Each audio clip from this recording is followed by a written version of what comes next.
장애인 문화복지신문 제540호 제7면 기사입니다. 남양주시 최중증 와상장애인 맞춤형 돌봄 지원 후원금 전달식 개최. 남양주시 시장 최현덕은 20일 부시장 직무실에서 더마음사랑 사회적 협동조합과 함께 고위험 최중증 장애인의 돌봄 공백을 해소하기 위한 맞춤형 돌봄 지원 지정 기탁 후원금 전달식을 개최했다고 밝혔다. 이번 후원은 인공호흡기를 사용하는 와상 뇌병변 장애인 등 지속적인 돌봄이 필요하지만 기본 제도만으로 충분한 활동 지원 시간을 확보하기 어려운 고위험 중증 장애인의 돌봄 공백을 보완하기 위해 마련됐다. 이날 전달식에는 김상수 남양주시 부시장과 복지국장을 비롯해 김효진 더마음사랑 사회적 협동조합 대표, 김민서 드림즈 장애인 보호작업장 시설장, 김소영 남양주시 장애인 복지관장 등 관계자들이 참석했다. 더마음사랑 사회적 협동조합이 기탁한 후원금 500만 원은 남양주시 장애인 복지관을 통해 관내 고위험 와상 중증 장애인 가구에 지원된다. 후원금은 야간 및 취약시간대 인공호흡기 오작동 사고를 예방하고 가족의 돌봄 부담을 덜어줄 수 있도록 활동지원사 추가 투입 등 맞춤형 밀착 돌봄 서비스에 전액 사용될 예정이다. 김효진 대표는 생명 유지와 직결된 돌봄 공백으로 매 순간 어려움을 겪는 중증장애인과 그 가족들에게 작은 보탬이 되길 바란다며 앞으로도 지역사회 내 소외된 이웃을 위한 따뜻한 나눔을 지속해 나가겠다고 전했다. 김상수 부시장은 최중증 장애인을 위해 따뜻한 나눔을 실천해 주신 더마음사랑 사회적 협동조합에 깊이 감사드린다며 민관 협력을 통해 틈새 돌봄 사업을 내실 있게 추진해 관내 최중증 장애인을 위한 촘촘하고 안전한 돌봄 체계를 구축하는 데 힘쓰겠다고 밝혔다. 동두천 시보건소 처방전 집중률 높은 의료기관 약국 점검. 동두천 시보건소는 최근 의료기관과 약국 간 담합을 방지하기 위해 처방전 집중률이 높은 기관을 대상으로 선제적 점검을 실시했다고 밝혔다. 이번 점검은 지난해 처방전의 집중률이 70% 이상인 의료기관 및 약국 92개소를 대상으로 했으며 의료기관과 약국 간 부적절한 담합이나 경제적 이익 제공 등 여부를 확인하기 위해 추진됐다. 보건소는 관내 의료기관 및 약국의 처방 조제 관련 자료를 바탕으로 특정 의료기관의 처방전이 특정 약국에 집중되는 정도를 살펴보고 처방전 집중률이 높은 기관을 직접 방문해 의료기관과 약국 간 동일 출입구 사용 여부, 친인척 관계 여부 등을 중점적으로 점검했다. 신혜란 보건행정과장은 처방전 집중률 점검은 의료기관과 약국 간 부적절한 담합을 예방하고 건전한 의약분업 질서를 확립하기 위한 것이라며 앞으로도 지속적인 점검과 관리를 통해 시민들이 의료 서비스를 안심하고 이용할 수 있는 환경을 조성하겠다라고 말했다.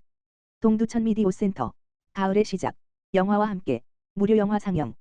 동두천 미디오센터가 다가오는 가을을 맞아 시민들의 문화 향유 기회를 확대하고 일상 속 힐링을 선사하기 위해 9에서 10월 무료 영화 상영 프로그램을 운영한다고 밝혔다. 이번 상영회는 남녀노소 온 가족이 함께 공감하고 즐길 수 있도록 추억의 음악 영화부터 라이브 액션 코미디, 긴장감 넘치는 액션, 감동 실화 및 명작 성장 드라마까지 다채로운 장르의 영화 7편으로 구성됐다.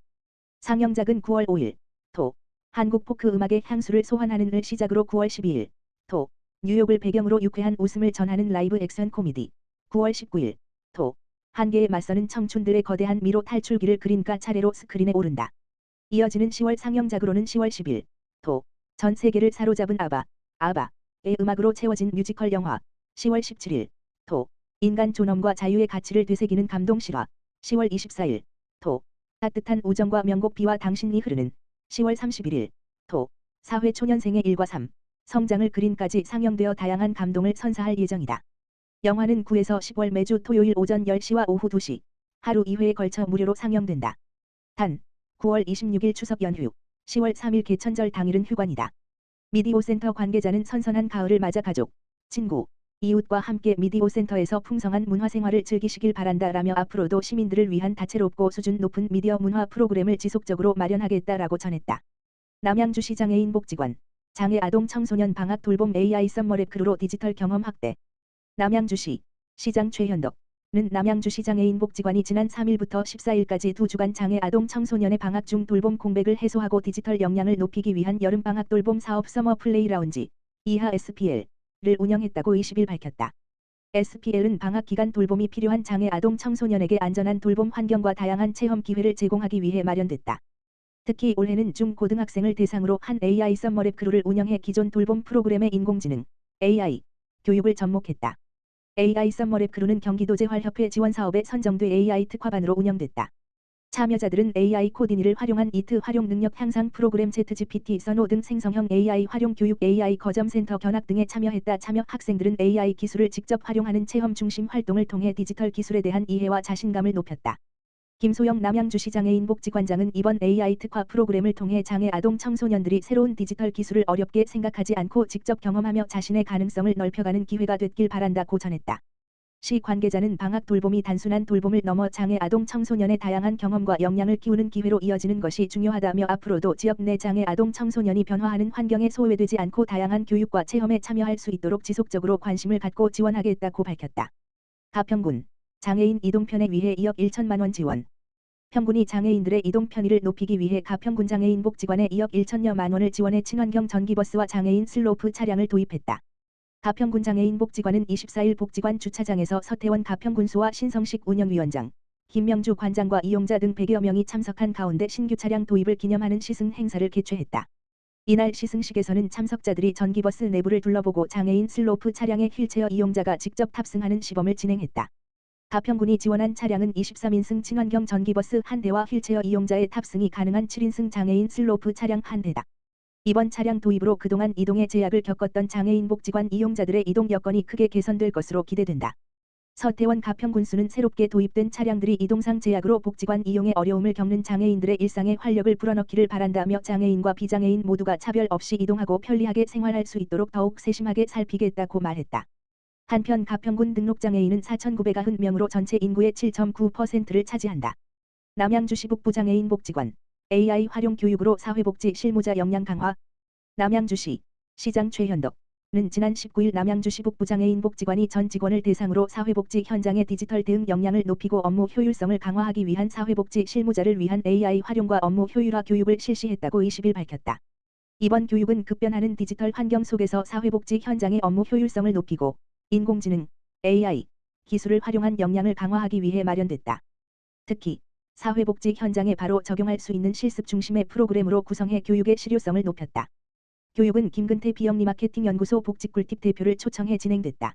주요 내용으로는 AI 활용 기초 이해 실무 문서 작성 활용법 효율적인 프롬프트 작성법 AI 활용 시 유의 사항 등으로 구성됐다. 복지관은 이번 교육을 계기로 직원들의 AI 활용 역량을 지속적으로 높이고 이를 복지 서비스의 전문성과 업무 효율성 향상으로 연결할 계획이다. 남양주시 북부장애인 복지관 김남국 관장은 이번 교육이 직원들이 업무 효율성을 높이고 보다 전문적인 복지 서비스를 제공하는 데 도움이 되길 바란다며 앞으로도 변화하는 사회복지 환경에 대응할 수 있도록 직원들의 역량 강화를 위한 교육을 지속적으로 추진하겠다고 말했다. 시 관계자는 이번 교육이 사회복지 실무자들이 AI를 업무에 효과적으로 활용하고 디지털 환경 변화에 능동적으로 대응하는 계기가 됐길 바란다고 전했다. 그린푸드 가평 조종면에 1천만 원 상당 식료품 기탁. 농업회사법인 그린푸드는 18일 조종면 행정복지센터를 방문해 관내 취약계층을 위해 1,000만 원 상당의 식료품을 기탁했다. 그린푸드는 매년 꾸준한 기부를 이어오고 있으며 올해도 무더위와 생활 여건으로 식사 준비에 어려움을 겪는 이웃들을 위해 영양죽 등 식료품을 마련했다. 장인호 대표는 이번 영양죽이 이웃들의 건강을 든든하게 챙기는 소중한 한 끼가 되길 바란다며 앞으로도 지역사회와 함께 성장하며 이웃의 일상에 실질적인 도움이 되는 나눔을 이어가겠다고 말했다. 신윤성 조종면장은 식료품 지원은 취약계층이 가장 직접적으로 체감할 수 있는 생활 밀착형 나눔이라며 따뜻한 마음이 필요한 가정과 복지시설에 제대로 전달되도록 세심하게 챙기겠다고 밝혔다. 이날 기탁된 상품은 경기사회복지공동모금회와 조종면 맞춤형 복지팀을 통해 관내 경로당과 취약계층 가구에 전달될 예정이다.